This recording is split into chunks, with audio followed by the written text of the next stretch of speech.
그 사람은 뭐 때문에 미국에서 이 고생을 하며 사는지 도무지 이해가 안 가. 미국 온 지 10년도 넘었다면서요? 그런데 식구도 없이 왜 혼자 자리도 못 잡고 저렇게 떠돌지요? 나이가 40도 훨씬 넘어 배는데 무슨 전자기술자였다는데 아주 노름뿐이래요. 돈만 생기면 노름하러 가서 저렇게 됐다나 봐요. 어머나, 생긴 거는 점잖아배고 말도 없는데 노름꾼이라니? 아하, 그래서 우리들이 아틀란타 얘기를 그렇게 해도 모른 체 했구나. 그래도 그 주제에 20살쯤 되면 여자하고 다닌다는데요. 아, 맞아. 젊은 여자하고 결혼한 지 얼마 안 됐대요. 안녕하세요. 클라우디아입니다. 오늘은 한정희 작가의 작품 꿈꾸는 미국 준비했습니다. 쓰레기 봉투를 내다버리기 위해 가게 문을 밀자 바람이 세차게 불어대고 있었다. 반팔 티셔츠뿐인 차림이어서 선뜻 한기가 느껴지고 금방 오스스 소름이 돋았다. 지금이라도 한절에 비가 내리고 번개가 칠 듯이 하늘은 어두웠다. 빌딩 사이로 불어대는 회오리 바람에 길에 널린 휴지 조각들이 춤추듯 공중을 날아올랐다. 세찬 바람은 오히려 가슴을 시원하게 해주었다. 보도에 쓰레기 봉투를 내려놓고도 아무 생각 없이 지나가는 자동차들을 물끄러미 쳐다보았다. 바람이 불어서인가 다른 때보다도 차들이 유난하게 더 속력을 내며 가고 있는 것처럼 느껴졌다. 문득 착각이 일었다. 끊임없이 이어지는 브로드웨이의 차량들이 드넓은 초원에서 무리지어 달리는 온갖 종류의 짐승처럼 여겨지고 빽빽이 들어선 빌딩들이 웅장한 자태의 거대한 나무로 보여졌다. 하늘을 덮은 검은 구름을 뒤로하고 본능적인 귀소성에만 의지하는 선량한 동물들의 이동처럼 마음 한쪽에서 따스한 시선이 피어오르기 시작했다. 어디든지 정신없이 돌아가고 싶어하는 보금자리를 갖는다는 것만으로도 훈훈한 삶을 지닌 것처럼 생각되었다. 가게 안에서는 우리들이 먹기 위해 끓이는 생선 매운탕의 끓는 냄새가 구수하게 퍼지고 있었다. 금요일이지만 아직 정오라서 가게 안은 한가했다. 이제 오후에는 장을 보러 나온 사람들로 정신없이 바빠질 것이다. 미스터 체도 얼른 와서 식사하세요. 하고 지하철 주방 쪽에서 나를 찾는 미세스 체의 목소리가 들렸다. 그녀의 남편과 성이 같다면서 유난스레 나를 더 챙겨주는 그녀였다. 그러나 전혀 식욕이 일지 않았다. 일주일 중 가장 바쁜 시간에 일찍 빠져나가야 하는 것도 신경이 안 쓰이는 것은 아니나 그보다도 홍 변호사의 사무실에 찾아가서 해야 할 일들이 더 마음을 짓누르고 있었다. 지하실로 내려가는 계단은 유난히 삐걱대었다. 왠지 식욕이 없습니다. 그냥 계속 드세요. 그들과 조금 떨어져 앉으며 담배를 찾아 물었다. 오늘 아침 생선 비늘을 벗기다가 다친 왼쪽 엄지손가락이 욱신거렸다. 이만하면 꽤 노련한 생선 클리너라고 생각했는데 오늘 아침은 어처구니 없이 실수를 저지르고 말았다. 제법 날카로운 비늘 긁는 도구로 있는 힘을 다해 생선을 잡은 왼쪽 엄지손가락을 긁어버렸으니 고무장갑이 찢기고 뼈가 하얗게 드러나 보이기까지 하고 말았다. 그 순간 아픔보다도 다른 동료들이 이런 나를 보았을까봐 얼른 두리번거렸다.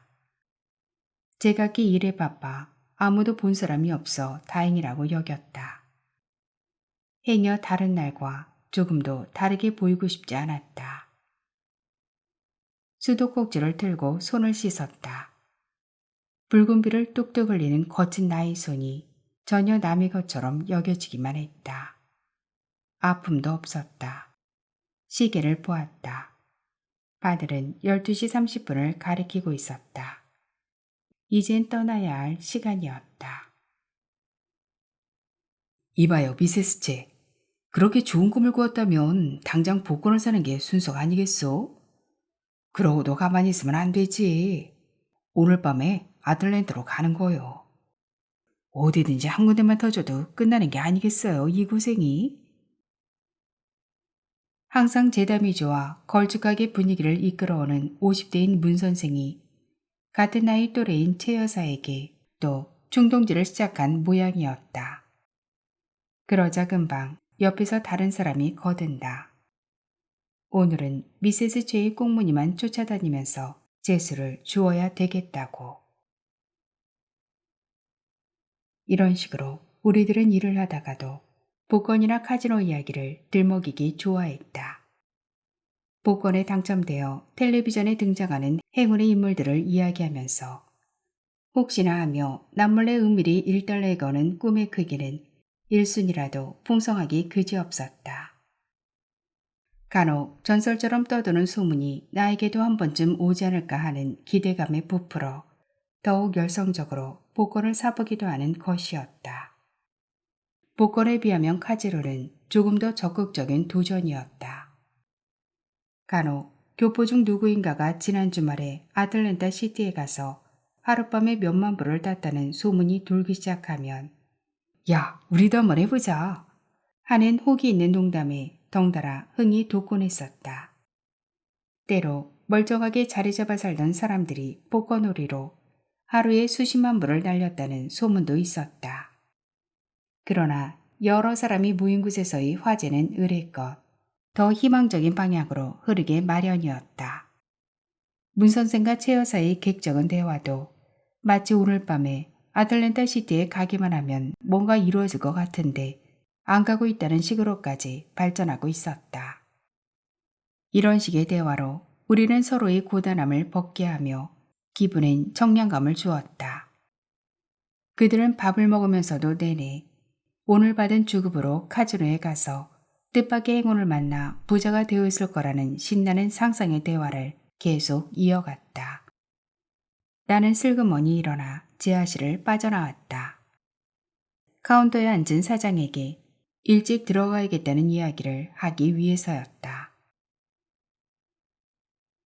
나는 그 앞에 서면 항상 열등감에 사로잡혔다. 미국에 온 지 10년도 안 되어서 나보담도 훨씬 어린 나이임에도 불구하고 이만큼 큰 규모의 한국 식품점을 운영하고 있는 그의 수완은 가히 나를 질리게 하고도 남았다.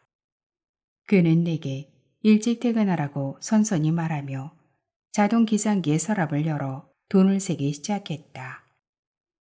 나는 묵묵히 그의 손끝을 바라보았다. 아직 이 나이에도 일을 하고 당연히 받는 주급이 쑥스럽게만 여겨졌다. 자신이 활달하지 못한 성격에서 빠져나와 보자고 항상 마음먹으면서도 전혀 그럴 기미라고는 비치지 않았다. 대부분 나이가 중년에 이르면 내성적인 성격을 조금이라도 면한다고 하는데도 나는 전혀 활달해질 수가 없었다. 돈을 받아들고 돌아서는데 괜히 사장의 시선이 부담스러웠다. 뒤통수 쪽에 유난히 몰려있는 새치에 신경이 쓰였다. 그가 어쩐지 늙어가는 내 모습에 안대하고 있을 것 같았다. 밖엔 드디어 비가 내리고 있었다. 우산을 가지러 다시 지하실에 가야만 했다. 지하실 계단을 반쯤 내려갔을 때 그 사람은 뭐 때문에 미국에서 이 고생을 하며 사는지 도무지 이해가 안 가. 귀에 익은 미세스 최의 목소리였다. 미국 온 지 10년도 넘었다면서요. 그런데 식구도 없이 왜 혼자 자리도 못 잡고 저렇게 떠돌지요? 나이가 40도 훨씬 넘어 배는데. 직감적으로 내 이야기라는 것을 알아챘다. 무슨 전자기술자였다는데? 아주 노름뿐이래요. 돈만 생기면 노름하러 가서 저렇게 됐다나 봐요. 어머나, 생긴 거는 점잖아배고 말도 없는데 노름꾼이라니? 아하, 그래서 우리들이 아틀란타 얘기를 그렇게 해도 모른 체 했구나. 저렇게 살려면 뭐하러 미국서 살아요? 늙으면 금방 폐인이 될 텐데. 그래도 그 주제에 20살쯤 되면 여자하고 다닌다는데요. 아, 맞아. 젊은 여자하고 결혼한 지 얼마 안 됐대요. 그들은 젊은 여자를 특히 강조하며 음험하게 웃었다. 계단이 삐걱거리지 않게 살그머니 돌아섰다. 그들의 대화를 내가 들은 것을 안다면 오히려 그들 모두가 내게 무안해할까봐 더욱 조심스럽게 계단을 올라섰다. 젊은 여자라는 그들의 말소리가 계속 귓전을 올렸다. 무엇에 대해선지 알 길 없는 미소가 지어졌다. 내 의지와는 상관이 없이 얼굴이 실쭉거렸다. 자꾸만 웃고 있었다. 홍 변호사의 사무실까지는 세 블록을 내려가야 했다.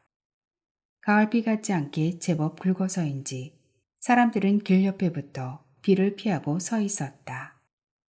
마주오는 한 흑인 남자가 빗줄기 속에서 내게 싱긋 눈인사를 주었다. 굵은 빗방울이 얼굴을 때려도 고개를 쳐들고 걸어갔다. 이렇게 비를 맞고 있으려니 괜히 답답할 때면 빗속을 뛰어다니던 소년 시절이 생각났다. 이렇게 한참씩 빗속을 헤매고 나면 젖은 옷과 한기와 비가 내리고 있는 현재만이 엄밀한 현실일 뿐이라는 자각을 하며 가슴속 언저리에 뭉쳐있던 불덩이 같은 분노나 불안, 불만, 추조감들을 애써 사귀곤 했었다. 빗방울은 속옷까지 베어들고 있고 타고 내리는 빗물로 가슴과 등줄기가 간질거렸다. 홍 변호사 사무실에 문을 열었을 때 그는 푹 젖은 내 모습에 너무 어이가 없었는지 말문을 열지 못했다. 서랍을 뒤져 수건을 건네며 아이쿠, 이 비를 맞으며 꼭 이렇게 시간을 맞출 필요는 없는데요. 그는 혀를 끌끌 차고 싶은데도 참는 눈치였다. 그는 나의 지금 상태를 내가 지닌 것보다도 더욱 최악의 상황이라고 여기고 있음이 분명했다. 그러나 그렇게 여기는 것이 당연하게 행동한 것은 물론 나였다.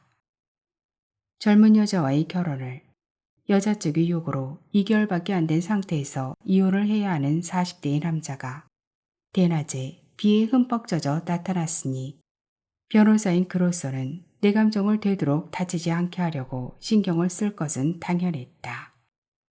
그는 마지막 서류를 다 정리하고는 나를 바라보았다. 유난히 그가 내게 배려를 보인다고 생각되었다. 순간 그러면서도 이제는 정말 끝이 났구나 하는 생각도 들었다. 그동안 전화벨이 울린다거나 도어벨이 울릴 때마다 혹시 그녀가 다시 돌아오는 게 아닌가 하는 기대가 아주 없지는 않았었다. 아무도 없는 집안에서도 마치 남이 엿보고 있는 것처럼 흥분을 감추며 송수하기를 들고 나였다. 최 선생님께서 이난에 사인을 하시면 부인과는 완전한 이혼이 되십니다. 하며 그는 연필로 서류 위에 희미한 타원형 하나를 그려 넣었다. 제가 지난번에도 말씀드렸듯이 선생님께서는 부인의 결혼 이사에 사기성이 지나므로 위자료 청구를 요구하고 부인의 영주권을 재심사해달라는 소송을 걸 수 있습니다. 그의 목소리는 낮고 부드러웠다. 그는 어쩌면 거의 한 번도 소리 같은 건 지르지 않고도 살아갈 사람 같았다. 한 가지 더 알아두셔야 할 사실은 지금의 부인에게 제가 말씀드린 소송을 걸지 않으실 경우 선생님은 고기에 살고 있는 여성과 다시 결혼하시기 힘들 거라는 사실입니다. 마치 최 선생님께서 상습적인 위장 결혼을 통하여 그린카드를 받게 하는 인물로 간주될 퍼센테이지가 높으니까요. 그는 내게 그녀를 상대로 소송할 것을 권하고 있었다. 만날 때마다 소송이 내게 꼭 필요하다는 것을 강조했다. 책상 위에 펜을 들었다. 그와 눈이 마주쳤다. 그가 희미하게 쳐놓은 타원형 속에 사인을 했다.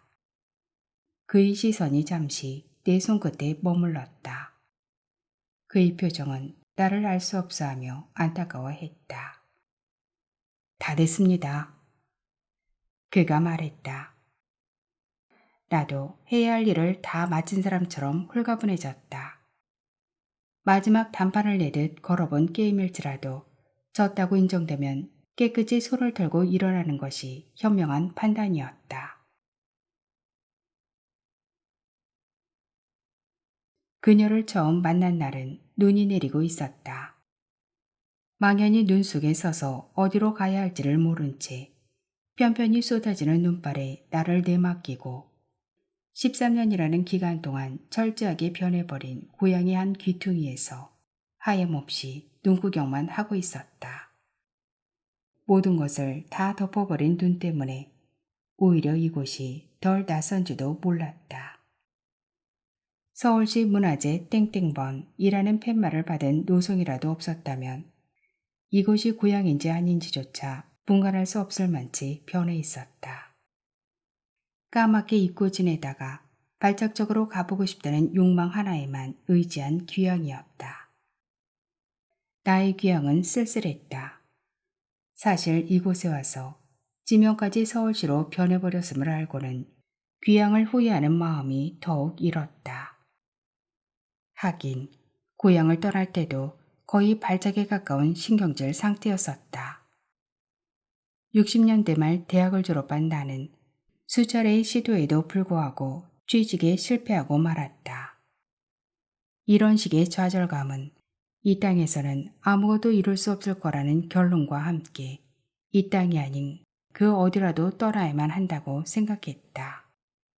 만약 탈출이 이루어지지 않는다면 난 아마도 자살로 내 인생을 끝내게 될지도 모른다는 극도의 불안감에 시달렸다. 집요한 노력 끝에 서독의 광부로 취업했다가 계약 기간이 끝나자 미국으로 건너갔다. 거친 노동과 공장을 전전하면서도 금방 이루어질 듯한 뭔가에 의지하며 한 걸음씩 힘있게 도전했던 것 같다. 내 인생의 마지막 단판은 미국이라는 거대한 가능성 위에서 이루어지고 있었다. 꿈이 손에 닿아진다고 느낄 때도 있었다. 그러나 조금만 더 확실해질 때까지는 계속 기계처럼 일하고 견디어야 한다고 생각했다. 그때 전혀 예기치도 않았던 우울한 벗이 찾아들기 시작했다. 외로움이라는 복병이 나타나 나를 잡고 놓아주려 하지 않았다. 단 하나의 취미도 재미도 없었던 지금까지의 생활에 우연히 찾아든 노름에 대한 열정은 내가 가진 모두를 파괴하고도 집요하게 내 주변을 서성였다. 끝없는 싸움이 시작되었다. 일하고 자고 먹고 그리고 주말엔 노름을 했다. 빠져나오기엔 잃은 게 너무 많았다. 잃은 게 많다는 생각을 지니고 있는 한은 끝없는 도전을 하게끔 만들었다. 하염없이 지고 이기는 게임 속에서 꼭 이번만이 마지막이라는 단판을 걸었다. 항상 이번만이었다. 그날 새벽 참담하게 털리고 나서 호텔 카지노 밖으로 나왔을 때 대서양에서 불어오는 바람 속에 나는 서 있었다. 너무 추워서 자켓 속으로 머리를 움츠리다가 우연히 유리문에 비친 한 남자를 보았다. 바람에 헝클어진 희끗거리는 머리카락을 쓸어올리며 창백하고 무표정한 나 자신의 얼굴을 남처럼 바라보면서 울고 싶다는 욕망을 느꼈다. 골짜기 전체에 울려 퍼지던 어린날 아버지의 울음소리가 그 순간 떠올랐다. 짐승처럼 울어대던 아버지의 울음소리와 고향에 가고 싶다는 생각은 걷잡을 수 없었다. 이래서 찾아온 고향이었다. 내가 가진 고향의 개념 속에는 어머니에 대한 것보다는 아버지, 그것도 밤이면 야상 가득히 뱉어놓던 아버지의 울음소리와 거의 동일했다. 6.25 당시에 월남했다는 아버지는 어떤 연유로 서울 변두리인 남대령 지나서 과천 쪽에 포도밭을 일구었는지 모르겠다. 어쩌다 우연히 나의 어머니와 살게 되었다고 했다. 엄밀히 따지면 그는 나의 아버지가 아니었다. 그러나 그는 내게 포악하지도 자상하지도 않았다. 다만 우리들은 서로를 적어도 미워한다거나 적대시하지는 않았던 것만은 분명했다. 평소 때 그는 항상 말없이 성실하게 포도농원을 손질하곤 했다. 그러다 아주 가끔 1년이면 한 번 정도였을까? 술에 저런 듯 쥐에 돌아오곤 하였다. 그런 날 밤이면 그는 어김없이 통곡을 하곤 했다.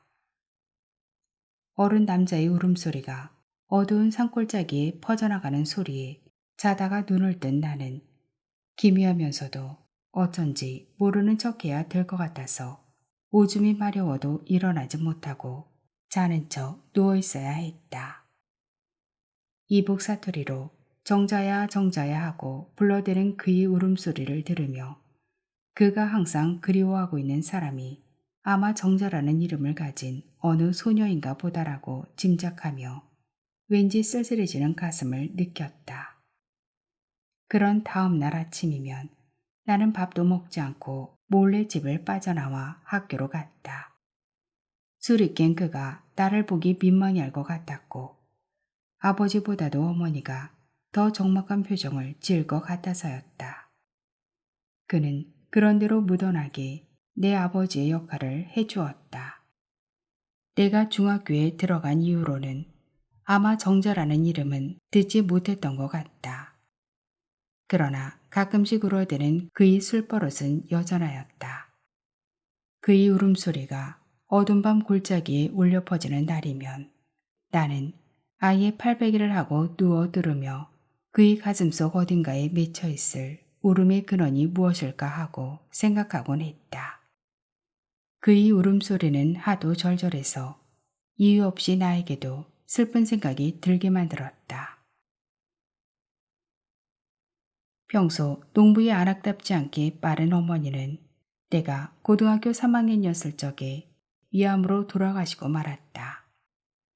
어머니의 장례를 찜울한 분위기에서 마치고 나서도 아버지는 술에 취해 밤새고 누웠다. 혀가 꼬부라질 정도로 빠진 상태라서 처음엔 무슨 소리인지 잘 알아듣지 못했으나 나중에야 그는 심한 이북사투리 억양으로 인수나 인수나 하며 불러댔었다. 그런 그의 모습을 보며 처음으로 콧등이 찡해지며 눈물이 솟았다. 그의 잠든 손을 꼭 움켜쥐며 나도 소리내어 울었다.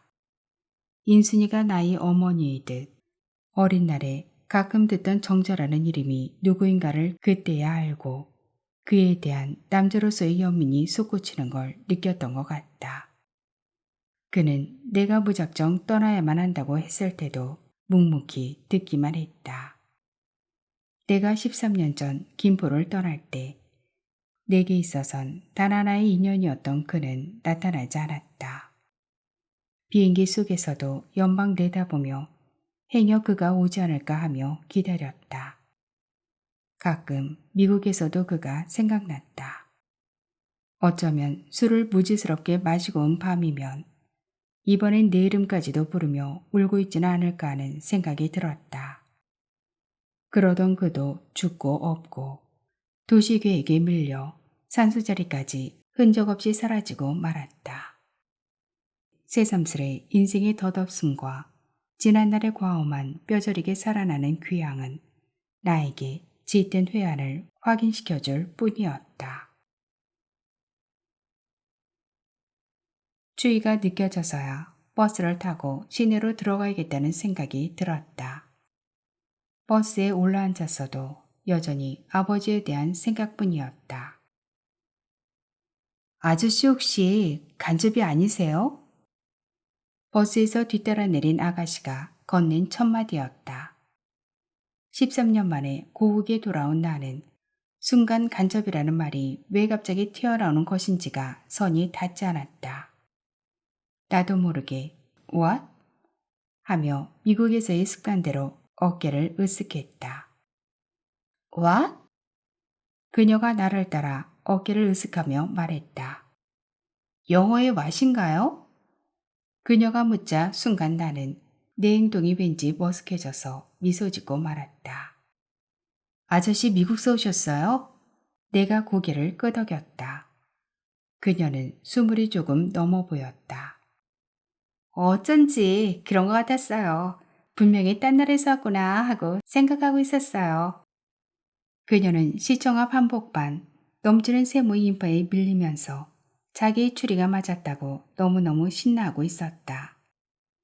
그녀는 내가 버스값을 지불할 때 빨리 헤아리지 못해서 하는 꿈에 돈을 꺼내 안내양 앞에 내놓으며 집어가 달라고 붙어가는 것을 보고 그러는 모양이었다. 얼마 만에 오신 거예요? 13년. 이렇게 시작된 대화는 그녀의 끊임없는 질문에 내가 답해주는 것으로 이어졌다. 그녀의 술 실력 또한 호기심에 못지않게 대단했다. 시골 중학교에 영어 교사로 있다는 그녀는 매 주말이면 서울에 온다고 했다. 매주 서울에 오지 않으면 그녀 자신이 도태당해 버릴까봐 겁이 나서 빨간 루즈를 야하게 칠하고 착 달라붙는 청바지를 입고 선글라스를 끼고 서울로 가는 버스에 탄다고 했다. 가끔 버스 정류장에서 그녀의 동료나 학생들이 마주쳐 인사를 해도 모른 척 눈길을 돌려버린다고 하며 깔깔댔다. 왜냐하면 서울로 가는 버스를 탈 때마다 결코 돌아오지 않으리라고 결심하기 때문이라고 했다. 그 대목에서는 나도 그녀를 따라 소리내어 웃지 않을 수 없었다. 미국에서 내가 매주 금요일이면 주급을 받아지면서 이번 주말에 한탕 터지기만 하면 이까지 직장은 다시 안 나와도 될 것이다 라고 생각하는 나의 행동과 너무 일치했기 때문이었다. 우리는 오래된 지기처럼 금방 익숙해졌다. 뼛속까지 시려오던 외로움에서 빠져나오고 싶어 나는 술을 마셨다. 술에 취하면 나도 모르게 영어가 더 자연스러워졌다.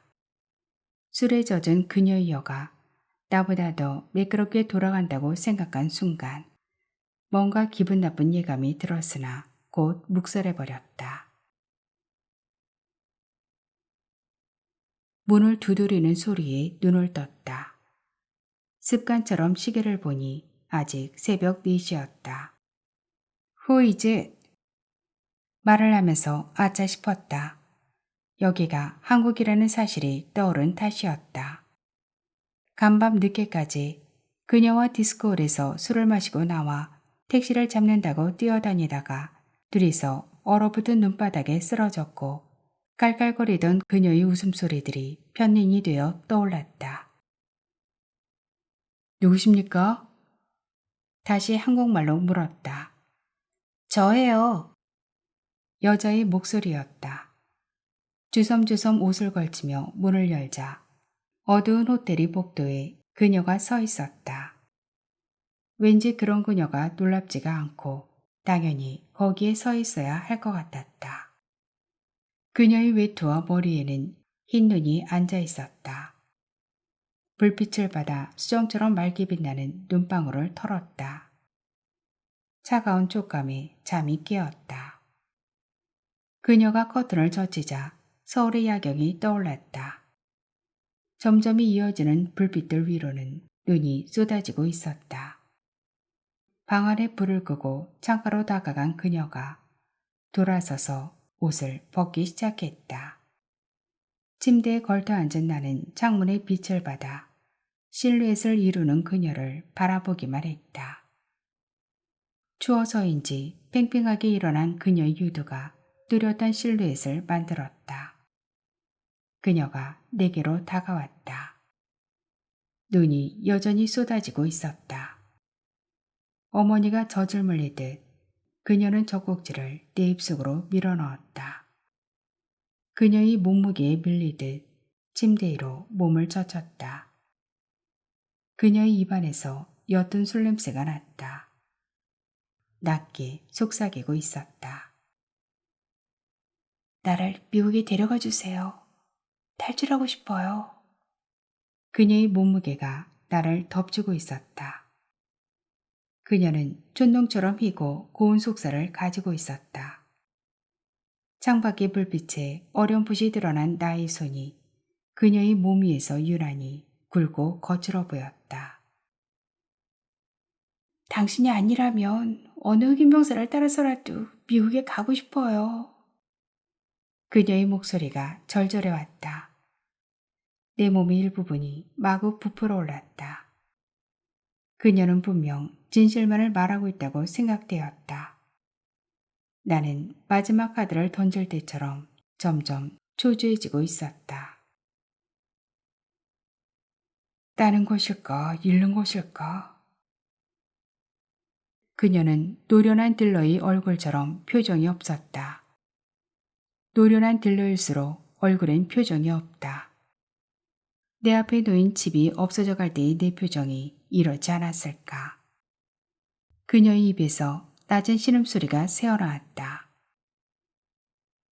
자신 있다고 생각되는 순간에 마지막 카드를 던질 때처럼 여유 있게 미소 지었다.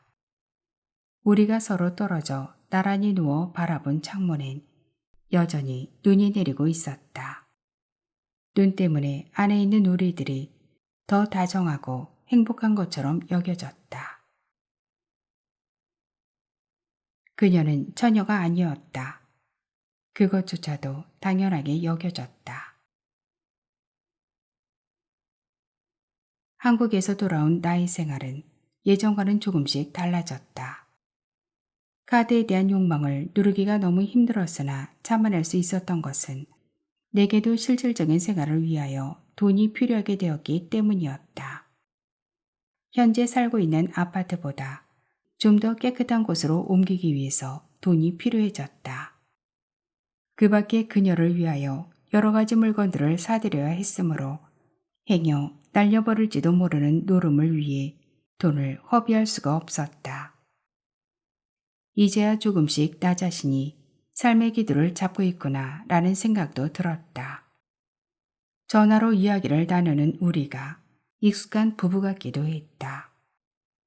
잠자리에 누우면 함께 보냈던 지난 겨울이 생각났다. 서울에서의 일들이 거짓말처럼 순서도 하나 틀리지 않고 기억났다.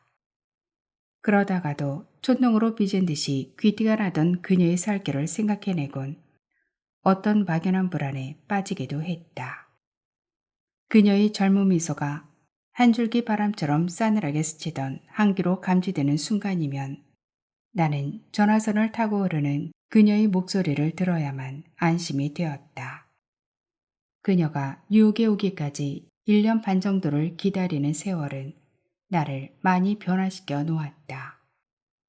가끔 13년 전 처음 미국에 떨어져 롱 아일랜드에서 다니던 전자공장 시절이 생각났다. 적은 주급을 받던 시기였으나 무척 열심히 사는 데만 열중했었다. 지금 생각하면 가장 중요한 것은 그 시절에 나는 전혀 권태나 외로움을 타지 않았던 사실이었다. 항상 무언가에 흥분한 듯 들뜨고 열심이었다. 통장에 늘어나는 액수에 가슴이 뿌듯했고 이대로만 간다면 조금 후에는 이루어질 것 같은 나 자신의 꿈에 가슴이 뿌듯했다. 나는 지칠 줄 모르는 장거리 주자를 닮아만 갔다. 그 시절에 지녔던 희망이 약하나마 아련히 떠올랐다. 희망을 갖기에는 자신이 너무 늙어버렸다고 자책하면서도 자꾸만 그녀를 통한 구원의 의지로만 기울어갔다. 그녀가 뉴욕에 왔다. 마음은 어린아이처럼 반가움에 설레고 이제까지 지녀왔던 내 모든 외로움의 무게를 털어버리고 싶었다. 억제할 수 없는 사랑을 소나기처럼 그녀에게 쏟아붓고 있었다. 사랑이라는 표현은 조금 어폐가 있다. 정을 쏟았다는 것이 더욱 적절할 게다. 문득 애완동물에게 기울이는 정을 닮아버린 건 행여 아닌가 하며 주춤하기도 했으나 내 감정의 끈앞을 조절할 수가 없었다. 그럴수록 그녀는 냉담해 갔다. 맨 처음에는 잘못 두드린 피아노의 건반음에 소스라치듯 놀란 연주자와 관객들처럼 우리는 우리 사이에 생성하는 불협화음에 함께 놀라고 불안해했다. 적어도 우리 둘 다가 같이 불안했다고 믿고 싶다. 그녀는 내가 퍼부어대는 소나기 같은 애정의 무게에 눌리었나? 아니면 수많은 사기 결혼한 여자들이 그러하듯 오직 그린카드를 쥐기 위하여 옷을 벗었나. 그녀는 정확히 뉴욕 도착 2개월 후 나의 아파트에서 사라져버리고 말았다. 그녀가 좋아하는 생선들만 골라 사시미를 뜬 도시락을 들고 뛰어올라간 4층 아파트에는 불이 꺼져 있었다. 전혀 예상하지 못했던 나는 젊은 이 아가씨가 내가 도착할 시간쯤이 되어서 숨바꼭질을 하자는 것일까 하여 옷장과 싱크대의 구석까지 찾아보았다. 게임을 하기에는 너무 좁은 공간이었다. 가슴을 스치는 그 한 가닥 한기를 기억해내곤 곧 그녀가 가버린 것을 알았다. 생선의 도시락을 쓰레기통에 처박으며 어디선가 들리는 아버지의 울음소리 같은 것을 들었다. 그 울음소리는 항상 뇌리에 젖어 있어 생각만 해도 들려오곤 했다. 몇 시간이고 울음소리를 들으며 소파에서 꼼짝도 하지 않았다. 며칠 후 미국인 변호사로부터 전화가 왔다. 그녀는 내게 이혼을 요구했다. 모든 것이 예상했던 대로여서 나는 조금도 당황하지 않았다. 그녀의 행동 모두는 항상 나의 예상 안에서 이루어지고 있어 그것만이 오히려 기이했다. 유난히도 더운 여름을 에어컨도 켜지 않고 지냈다. 밤이면 더위에 잠을 이루지 못하며 그녀를 생각했다. 그럴 땐 그녀의 속에 내재어 있는 젊은 날의 나를 발견하고는 오히려 연민에 젖었다.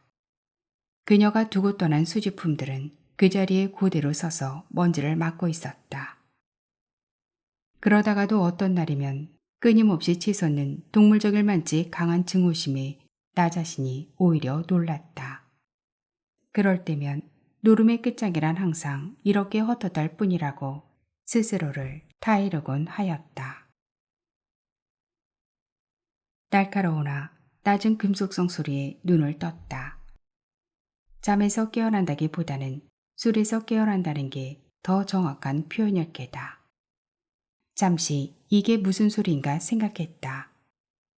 누군가가 아파트 문을 열고 들어서고 있었다.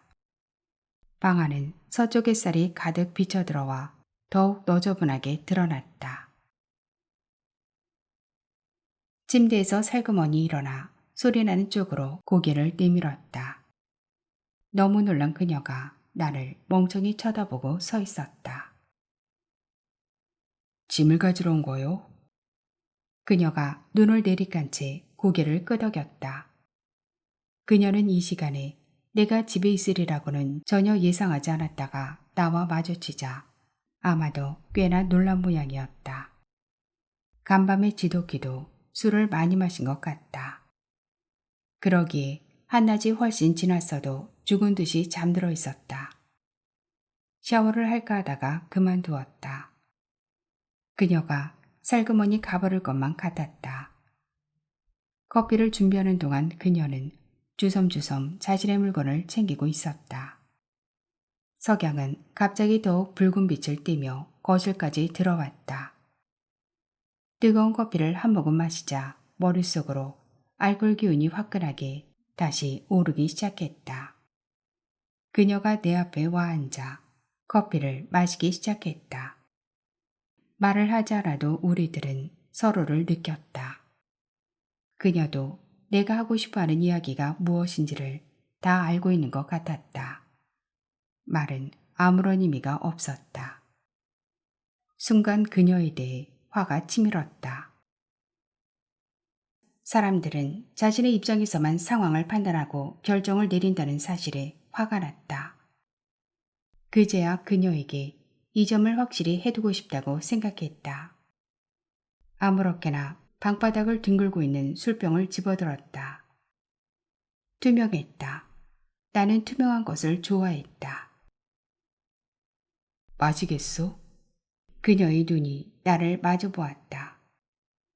마치 중대한 결정을 내리는 사람처럼 잠시 생각을 하더니 손을 내밀었다. 곧 그녀의 얼굴이 붉어졌다. 기승을 떨듯이 불던 석양은 잠시 더 머물다가 떠났다. 그녀의 얼굴이 다시 하얘졌다. 우리는 술을 마시기 시작했다. 화가 난 사람들처럼 말없이 조금씩 마시고 있었다. 얼마나 지났을까? 아저씨, 그녀가 입을 연 첫 마디였다. 아저씨라는 말에 나는 빙긋 웃었다. 그녀가 처음 내게 말을 걸어왔을 때도 나를 아저씨라고 불렀었지.